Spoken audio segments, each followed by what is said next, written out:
Hi, it's about 1975 and welcome to Elite Dangerous on the Xbox. This is the legacy version of Elite Dangerous, and today I'm bringing you a video. This is something I still do, that I've done loads of videos about, because it adds spice to my game. When I stack up wing missions in somewhere like Mar-a-Lago or Eternatus, lots of wing mining missions for materials that I can buy as well as mine, I will take the missions where enemy ships will be sent against me. Now, there's two reasons I do this. One is it keeps me awake and keeps me engaged, and I can have fun pancaking them in my Type 9. The other reason I take them is because they are juicy and stocked full of wonderful mats. You get a lot of grade 5 mats, especially from the anacondas that you take out as part of these missions. Now, one of the reasons why I prefer using a Type 9 to a cutter, for example, when I do this, is because the Type 9 is more fun. I mean, I've got silly weaponry on here. I've got 2 turreted beam lasers, 2 small plasma chargers, not even the engineered ones, just the standard ones, and a Packhound missile rack. And I have a lot of fun derping around, killing these things with police assistance. The police assistance is kind of needed because while I can pancake most of them on my own, quite often if you've got 2 or 3 of these guys after you, it gets awkward because others will drop in as well.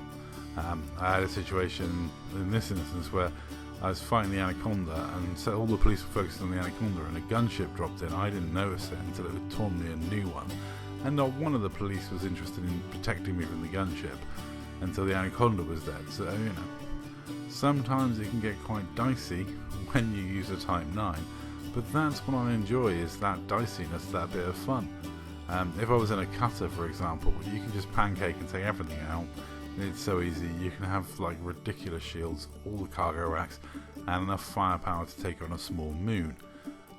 Whereas the Type 9, a little less survivable, a little slower, and not as punchy, which all added up means that it's quite fun to take on these anacondas. And as you can see from that screen, when I turn and look at the mats, yeah, you get really good mats from these guys. Anyway, time for an ad break. One moment. So we're going to take a pause to take a quick look at what you guys sponsor. With your guys' views, you help out Big Red Rooster Cockerel Rescue, helping out cocks of all sizes, all shapes, and for the love of the cock, keep watching so we can raise money for this lovely little animal rescue and save birds like my little co-pilot here. Now, as you can see from this situation, sometimes things don't go according to plan, and sometimes you have that fun moment where your canopy blows out, and that really does add spice to the game. You know, that's what I enjoy. It's supposed to be Elite Dangerous. Admittedly, sometimes to make it dangerous, you have to fly, you know, weaker ships or take on bigger risks. But that's what I enjoy doing. I think the cutter for me is a cope ship. People who fly cutters only, I've always been quite critical of someone that will only fly a cutter and then say, oh, I don't get killed very often. Well, no shit, you're in a cutter. I mean, you can low wake on anything other than a cutter. I think a Type 10 mass lock should be just so fast compared to a Type 10, it's like pointless. You know, you can pretty much low wake on anything but a cutter, and you have the firepower of a FDL and Vulture combined. Of course, you're going to do okay. You know, it's not exactly difficult. But in a Type 9, totally different scenario. Everything's a lot more exciting. Everything is a lot more essential.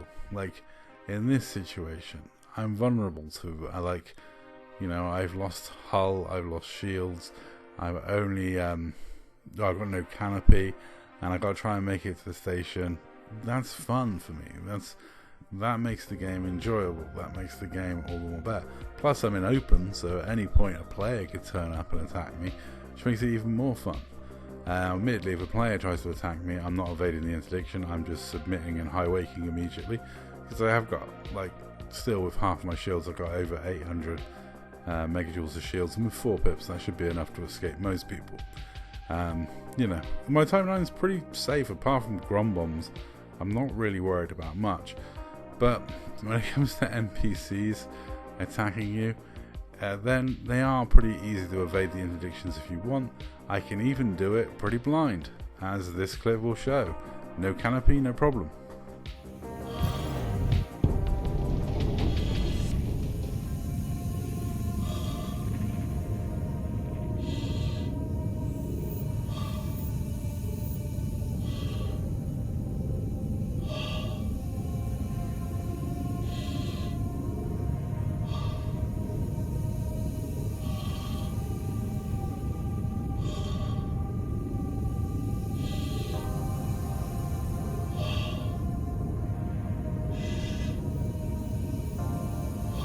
Cabin pressure alert.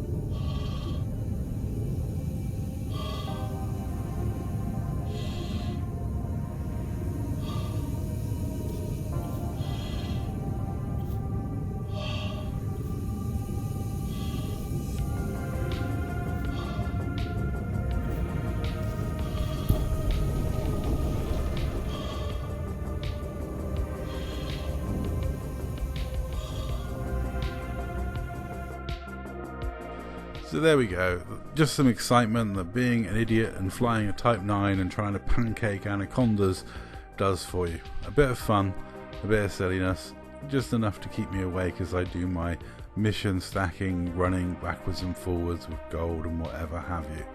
If it wasn't for the risks you take in this game, there wouldn't be the excitement. That's my opinion anyway. That's one of the reasons why I play an open. It's one of the reasons why I fly the ships I do when I'm space trucking. I love nothing better than being in my Type 7, my Type 9 or my Type 6 and like having to dodge things and blockade run. That's where the fun is as a trader. Let me know what you think in the comments down below and I'll catch you in the next one. Yeah, just let me know what you think in the comments down below.